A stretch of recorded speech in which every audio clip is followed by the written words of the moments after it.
Hannah Arendt et la banalité du mal. C'est un sujet qui n'est pas banal et qui nous amène à nous questionner sur mais au fond, qu'est-ce qui fait qu'on est humain ?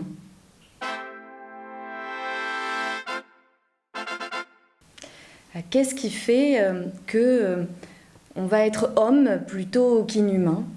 Qu'est-ce qui fait qu'on peut être a priori, tantôt soit dans le bien, soit dans le mal, tantôt du côté de la dignité ou du côté de la barbarie, et que ces frontières, finalement, ne sont pas si imperméables.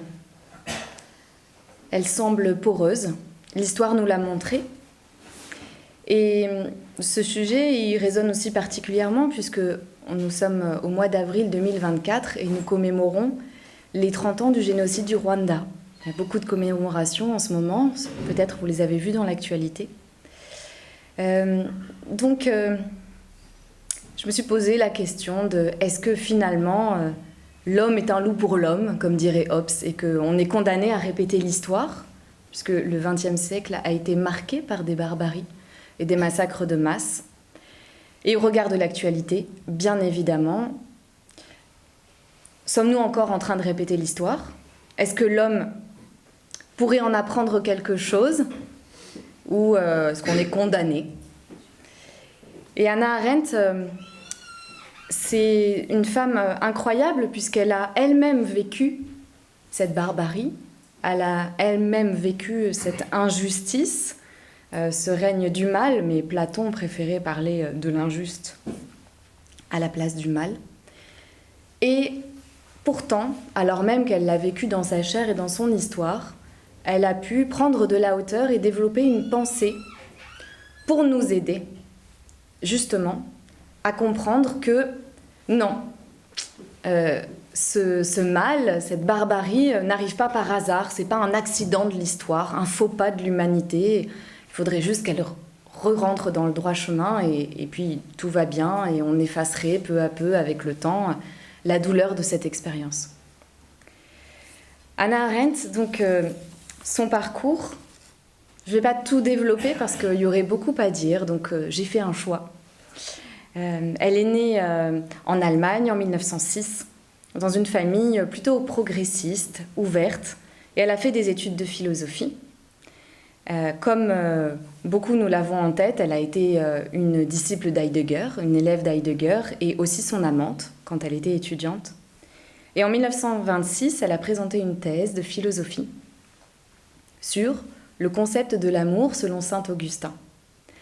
Et tout au long de son œuvre et de ses travaux, on va retrouver régulièrement des références à saint Augustin. À cette même période, 1926, c'est la période où Hitler publie le premier chapitre de Mein Kampf. Et elle va très rapidement s'opposer à Heidegger et dénoncer le fait que Heidegger met de côté les élèves juifs et les discrimine. En 1936, elle commence déjà à cacher des opposants au régime nazi. Et puis, elle va être inquiétée jusqu'au point de partir, de quitter l'Allemagne. Elle va passer par Prague, puis par Paris en 1940, où elle va se retrouver au Veldiv, être arrêtée, puis déportée au camp de Gurs. Grâce à son réseau et à des relations, elle parvient à partir et à être exfiltrée pour New York, où elle sera à partir de 1941 avec son nouveau mari qui est Blücher.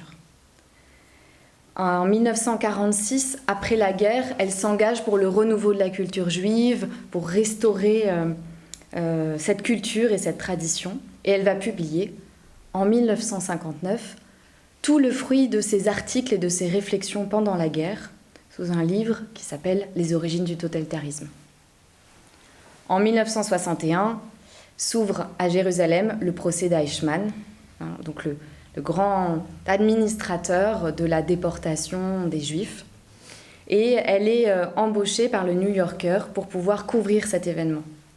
Et c'est lors de cet événement qu'elle va faire des articles au vitriol qui vont beaucoup déranger, beaucoup faire parler d'eux, et où elle va commencer à parler de la banalité du mal.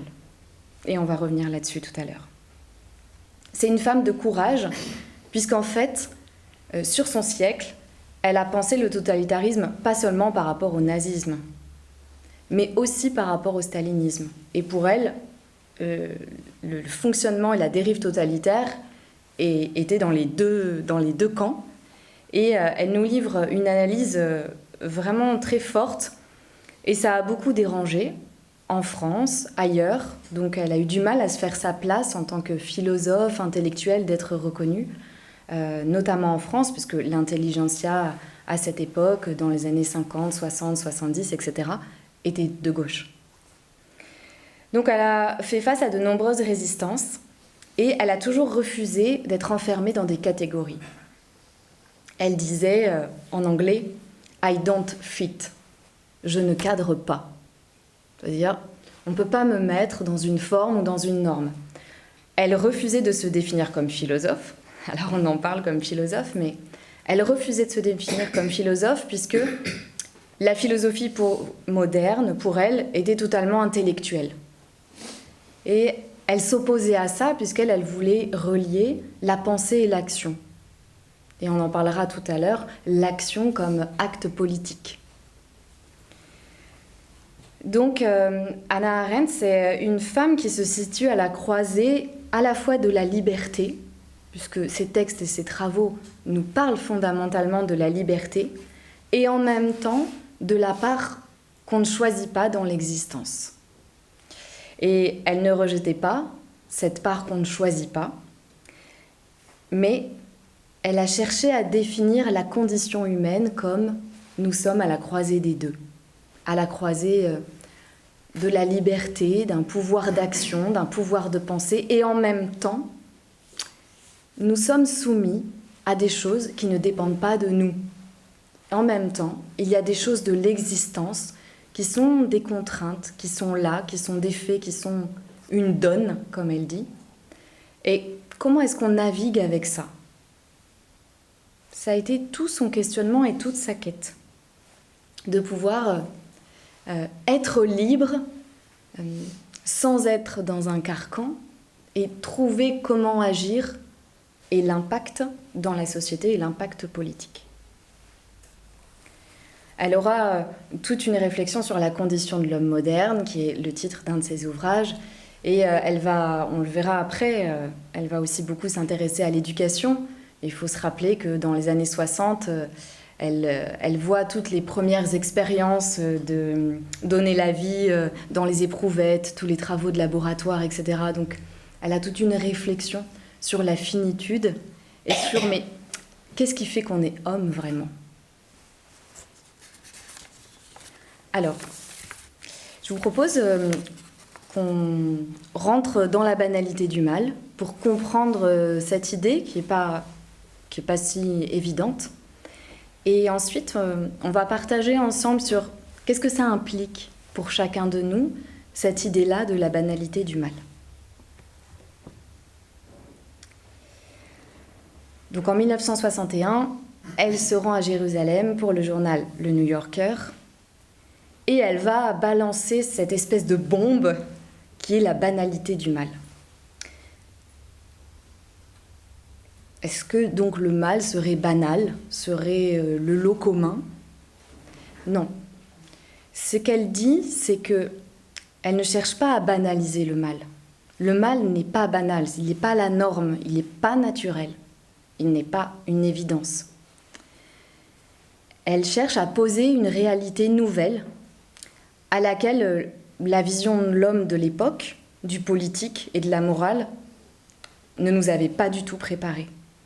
Au fait que donc, le mal le plus extrême peut être accompli par des gens ordinaires. En gros, comme vous du premier rang, comme vous là-bas monsieur, comme vous monsieur au fond ou madame, elle nous dit que, à travers l'expérience et le procès d'Eichmann, ce ne sont pas des êtres particulièrement monstrueux, sataniques, avec des troubles psychiatriques ou je ne sais quoi. Non, en fait, Ce sont des individus ordinaires. Les nazis, par exemple, un certain nombre de SS, on s'est documenté, on l'a pu le voir dans un certain nombre de films, étaient très cultivés, écoutaient de la musique, rentraient chez eux, avaient une famille, des enfants, etc. Pour ceux qui ont été au cinéma récemment, le film Zone d'intérêt le montre vraiment d'une manière très forte et je vous encourage à le voir.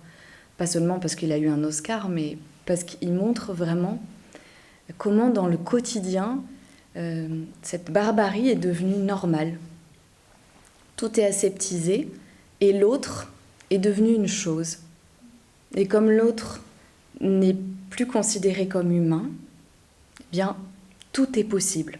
Il y a des seuils qui ont sauté. Et c'est toute une réflexion donc morale à partir de ce cas d'Eichmann, où finalement, un homme banal, c'est un homme qui ne pense pas. Peut-être c'est une des phrases les plus simples qu'elle nous a livrées pour comprendre ça. Un homme banal est un homme qui ne pense pas au sens de Socrate, c'est-à-dire au sens de instaurer avec soi-même un dialogue, puisque chaque homme a la faculté d'instaurer avec lui-même un dialogue. Elle nous dit, dans la banalité du mal et dans tous ses travaux sur le totalitarisme, que c'est la conscience morale qui permet de discerner le bien et le mal. Alors, elle vient d'où cette conscience morale ? Conscience, si on reprend l'étymologie, c'est cum scire, qui veut dire être avec. Donc, la conscience morale, elle nous dit-elle, naît de ce moment où je me retrouve avec moi-même. Et dans ce moment-là, je rends des comptes à mon alter ego.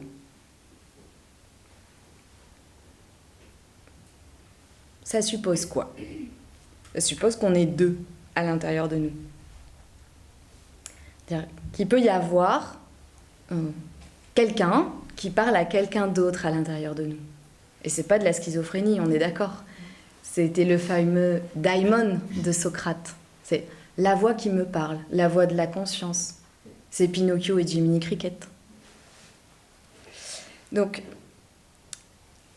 à l'intérieur de moi, je vais pouvoir, dans ce deux en un, dialoguer, me confronter, faire des choix. Et c'est le fameux fort intérieur dont parlait Descartes. Descartes, il disait, ok, dans notre fort intérieur se joue notre libre arbitre. Notre fort intérieur, c'est comme ce forum, et il disait, c'est le théâtre intérieur, où je peux délibérer avec moi-même. Et ça fait partie de ce qui caractérise un homme, puisque les animaux ne le font pas. Les plantes ne le font pas. Et les minéraux ne le font pas. Donc il y a quelque chose qui est intrinsèque à qui nous sommes, en lien avec cette conscience et en lien avec le fait de pouvoir délibérer avec soi-même. Donc celui qui peut faire l'expérience du deux en un peut donc se retenir de commettre certains actes, peut se retenir de certaines choses et s'autoriser à autre chose. Et dans la pensée platonicienne, dont elle s'est beaucoup inspirée, et elle va énormément faire référence aux philosophes grecs, il y a cette image de l'attelage ailé, que l'homme porte en lui une âme tirée par des chevaux, un char tiré par des chevaux. Il y a des chevaux impétueux, il y a le cheval qui est docile et il y a le cheval qui est courageux. Donc, nous avons le pouvoir à l'intérieur de nous de nous conduire. Et elle fait référence, d'une certaine manière, à cette philosophie platonicienne. En clair, elle est en train de parler du fait qu'en tant qu'homme, nous avons le pouvoir d'avoir du pouvoir sur nous-mêmes. Le totalitarisme, c'est avoir du pouvoir sur les autres. On va le voir dans l'idéologie que je vais développer sur le totalitarisme, c'est préférer le pouvoir à la justice. Alors que le dialogue intérieur, donc la pensée, le fait d'être philosophe au fond, puisque celui qui pense est philosophe, pas besoin d'avoir d'études, pas besoin d'avoir de connaissances, pas besoin d'avoir un parcours particulier, eh bien, c'est celui qui va choisir d'exercer un pouvoir sur lui-même plutôt que d'exercer un pouvoir sur les autres ou de gagner en pouvoir sur les autres. Et au nom de quoi est-ce qu'on va se retenir de faire certains actes, de passer certains seuils? Eh bien parce que notre conscience a conscience de ce qui est sacré. La vie humaine est sacrée. Il y a quelque chose en l'homme, qu'importe son âge, son origine, il y a quelque chose qui est sacré. Et donc, on ne peut pas passer ce seuil. Sinon, on viole ce qui est sacré. La transgression, c'est le viol. C'est le fait d'outrepasser une limite, un seuil. Donc on maintient un seuil, et on maintient un seuil social. Dans la société, il y a des choses qui sont sacrées, sur lesquelles on va pas se lâcher, on va se retenir. Et on va aussi se retenir par rapport aux autres. C'est le fameux, très simple, ma liberté s'arrête là où commence celle d'autrui. C'est un petit dicton très simple, mais qui parle de ça. De respecter ce qu'il y a de sacré, de lumineux, de profond, d'inexorable, de mystérieux en l'autre. Et au nom de ça, eh bien, on va refuser, on va se retenir de commettre certains actes. Et elle dit, eh bien, ça, c'est parce que on refuse, à l'intérieur de nous, de cohabiter avec un menteur, avec un délateur, avec un bourreau, avec un meurtrier. C'est-à-dire, j'ai aussi moi-même ma dignité, et donc c'est insupportable, ça m'est insupportable l'idée de pouvoir vivre avec cette partie de moi qui sera tombée dans la barbarie.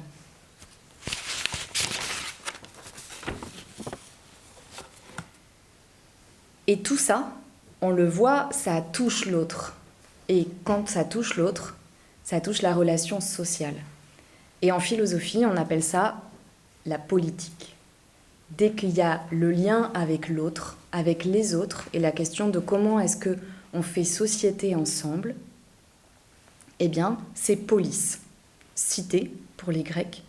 Ça touche la société. Donc pour elle, quand je me retire à l'intérieur de moi, je me retire de la sphère publique. Elle parle de la sphère publique et de la sphère privée. Je me retire de la sphère publique un moment pour pouvoir vivre ce dialogue, pour pouvoir ensuite retourner dans la sphère publique et agir. M'exprimer, agir avec conviction et responsabilité. Donc c'est éminemment politique cette histoire en fait, de dialogue et de pensée avec soi-même. Et donc, pour elle, le monde, il est profondément humain. Il est, alors désolé pour mon accent allemand, mais il est mitsein, c'est-à-dire être ensemble. Ça veut dire être ensemble. Puisque c'est une philosophe politique, c'est une philosophe de l'action politique, on ne peut pas, à la suite d'Hannah Arendt, penser qu'on entreprend tout seul. Forcément, on va construire le monde et on va faire le monde à plusieurs. Que le monde humain, ça s'appelle une civilisation. Et que la civilisation, elle n'est jamais donnée. Elle n'est pas donnée aux humains, elle est à construire en permanence. Et elle est à construire en commun. Donc la civilisation, le monde humain, ne construit et n'existe qu'en le construisant. Donc pour elle, être humain, être libre et agir, ça fait un. C'est indissociable. Donc l'action, elle est politique par le fait d'agir et aussi par la parole.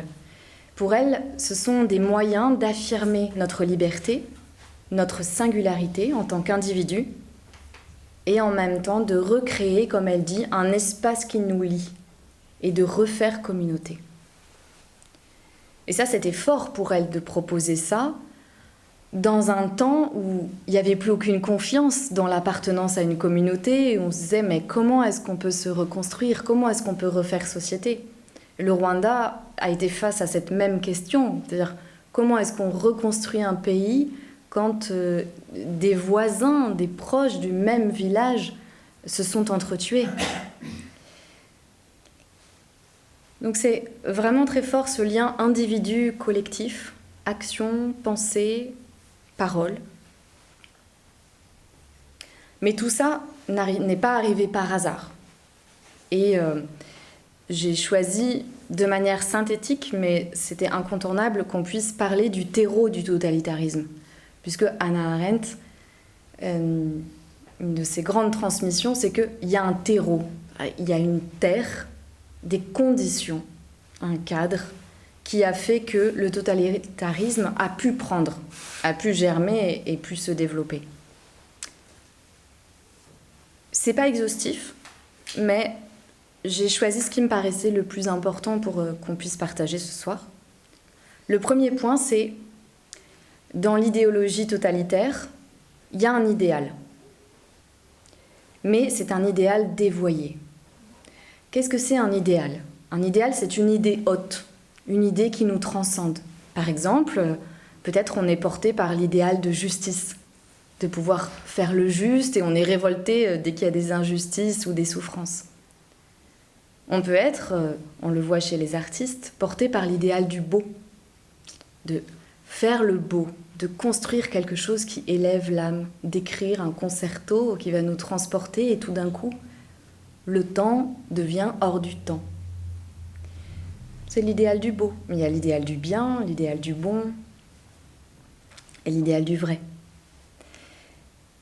Donc, dans l'idéologie totalitaire, l'idéal est détourné.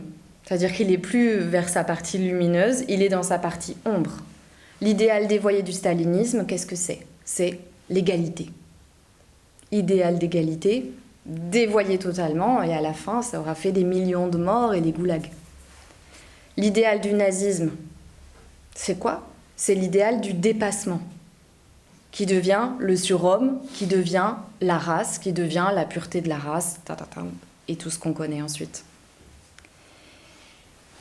Et pourtant, la philosophie nous invite à ne pas jeter bébé avec l'eau du bain, puisque l'homme a soif d'idéal, comme dit Alain Souchon, attiré par les étoiles, les voiles, bref. On est toujours attiré par une autre dimension, puisque l'idéal, la dimension transcendante de ce qui est au-delà, elle est consubstantielle à la conscience de l'homme.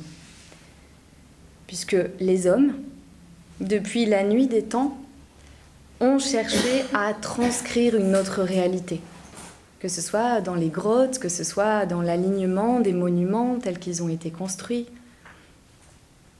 Bon, c'est les pyramides au Mexique et l'orientation du temple de Karnak qui est alignée par rapport au lever du soleil en hiver. Enfin, toujours l'homme, avec peu de moyens technologiques, avait la conscience du sacré et la conscience de cette autre dimension.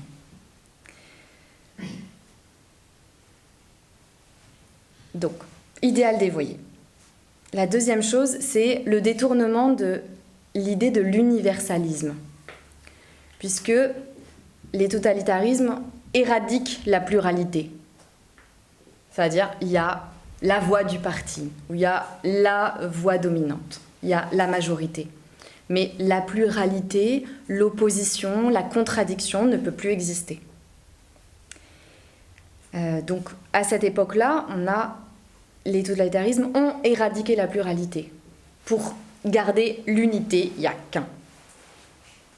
Aujourd'hui, on peut se questionner et on peut peut-être se dire qu'on est en train d'observer un mouvement inverse. On est en train d'éradiquer ce qui unit pour promouvoir la pluralité, le particularisme. C'est-à-dire que de plus en plus, nous devons nous définir par une appartenance à un groupe particulier. Donc les identités sont morcelées. Il y a un certain nombre d'études, d'articles, de choses qui paraissent par rapport à ça. Et c'est un problème puisqu'en réalité, l'humanité, elle est une et plurielle à la fois. L'homme, il est un et il est pluriel à la fois. Nous sommes tous des êtres humains dans cette salle. C'est-à-dire, nous portons un feu d'humanité commun, un esprit, une âme, on l'appelle comme on veut, commun. Et pourtant, on est pluriel. On n'a pas le même âge, on n'a pas la même éducation, on ne se ressemble pas. Et puis même un individu, au cours de sa propre vie, il est un et pluriel en même temps. Puisqu'au fond, il y a quelque chose en nous qui ne change pas, malgré que le temps passe, que le corps fatigue, qu'il y a des douleurs, que... voilà, on a construit des choses, elles se déconstruisent, bref. Mais il y a quelque chose au fond de nous, une lumière dans les yeux, quelque chose de notre regard qui nous est propre. Donc on est un et multiple à la fois, en tant qu'individu, et l'humanité est une et multiple à la fois.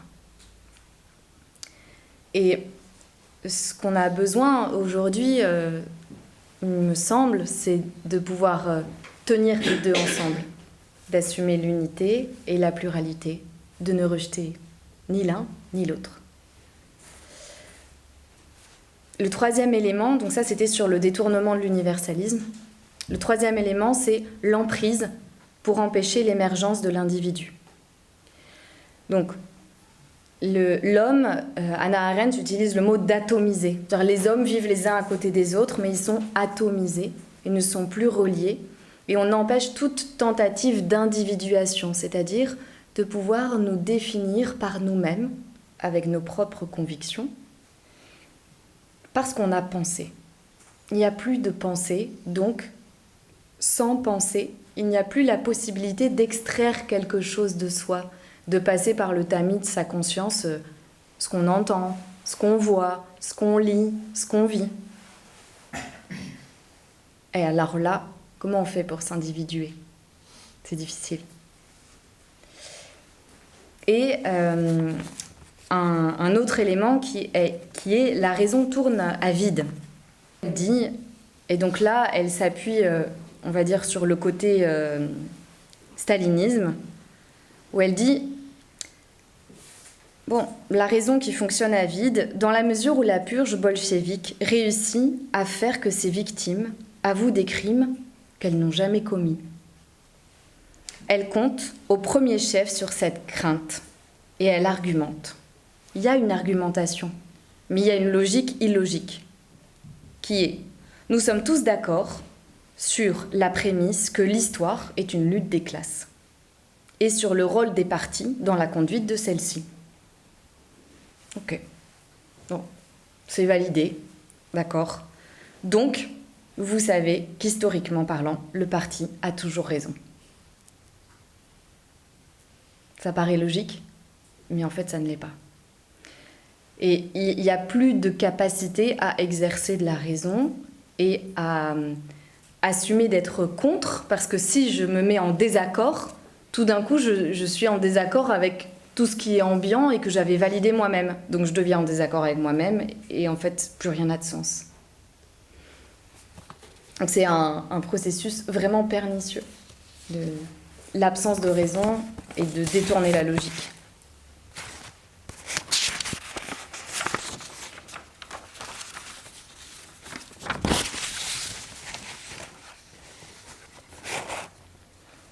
Bon, il y aurait d'autres éléments, mais je pense que ça nous donne déjà un tableau pour comprendre dans quel terreau est-ce que naît le totalitarisme et naissent des hommes de masse. Puisque pour Hannah Arendt, quand là les 4 éléments en plus d'autres sont actifs, nous devenons des hommes de masse. Et à partir du moment où on devient un homme de masse, la masse, elle peut se conduire, et notamment par la terreur. C'est-à-dire le fait qu'il y a toujours une menace, il y a une peur, il y a une anxiété, il y a une angoisse qui se développe pour tout le monde. Et en fait, on va chercher à privilégier la sécurité par rapport à la liberté. On va chercher à se rassurer, à rester dans des carcans et dans des normes, plutôt qu'à remettre en question un système.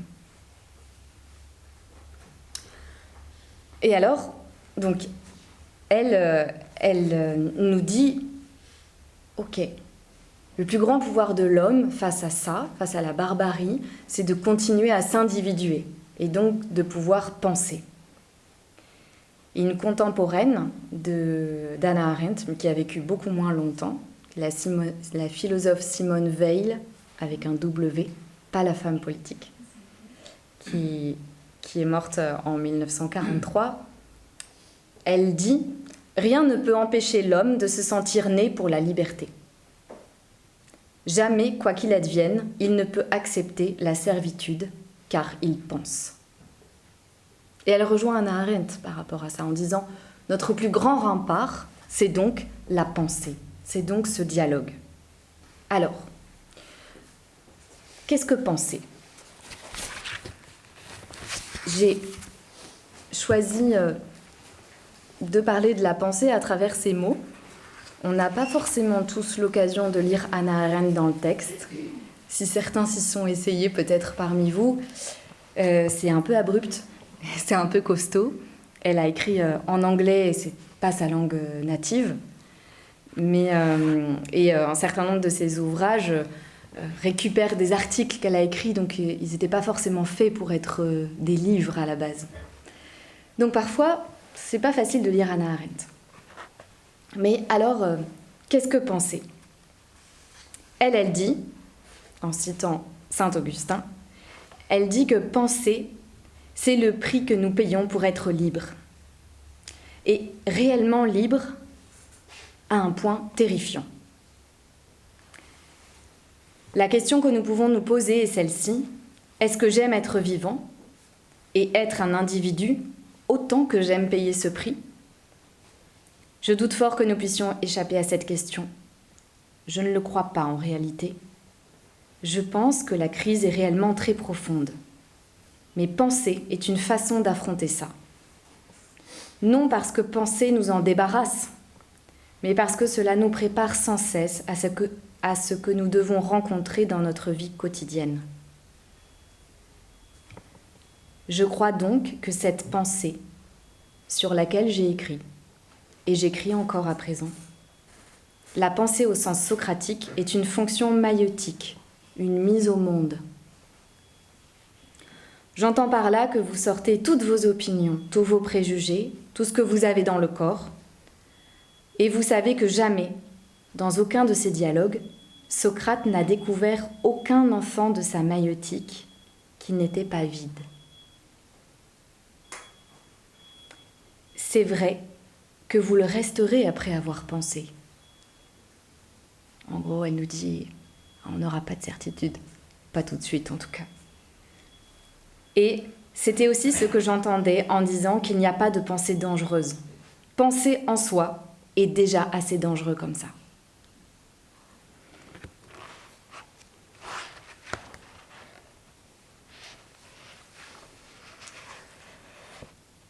Et la deuxième inspiration d'Hannah Arendt que je vous propose, c'est où elle parle de la philosophie.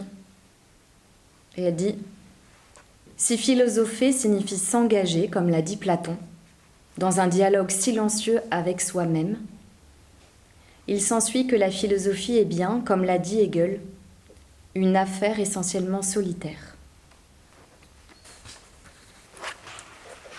Alors, qu'est-ce que penser ? Puisque penser est notre plus grand pouvoir et le remède, d'une certaine manière, à cette banalité du mal.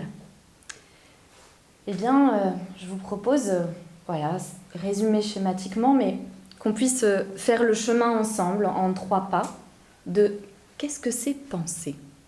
D'aller dans ce fort intérieur où il va y avoir cette fameuse délibération. Alors, d'abord, il y a la surface. Quand on commence à vouloir penser, eh bien, il y a plein de pensées. Et en surface, c'est beaucoup de croyances, beaucoup d'opinions, c'est... Élévation, qu'est-ce que c'est ? C'est prendre de la hauteur, regarder les choses d'un autre point de vue, et on n'utilise pas seulement la raison, on utilise aussi l'inspiration. C'est pour ça que Platon, dans les dialogues, il a utilisé des mythes. Il y avait beaucoup de dialogues philosophiques avec de la raison. Et en même temps, il y avait des mythes. Le mythe d'Air, l'allégorie de la caverne, et d'autres. Le cheval ailé, le char ailé. Donc, pour parler d'une autre réalité, parfois les mots manquent. Et on a besoin de l'inspiration, on a besoin de la poésie, on a besoin du rêve, on a besoin du mythe. Les anciens, notamment dans l'Antiquité grecque, avant les présocratiques et à l'époque des présocratiques, donc avant Socrate, toute l'école de Milée, notamment avec Thalès et autres, utilisaient les récits mythiques. Homère, l'Iliade et l'Odyssée, c'est que ça. Transmission d'enseignement à travers un mythe. Donc ça, c'était la méthode. Et concentration, c'est simple. Là, est-ce que je peux en même temps avoir conscience de moi et être moi? C'est-à-dire, je suis assis sur ma chaise, j'ai conscience que je suis assis sur ma chaise, et en même temps, j'ai conscience que je suis moi.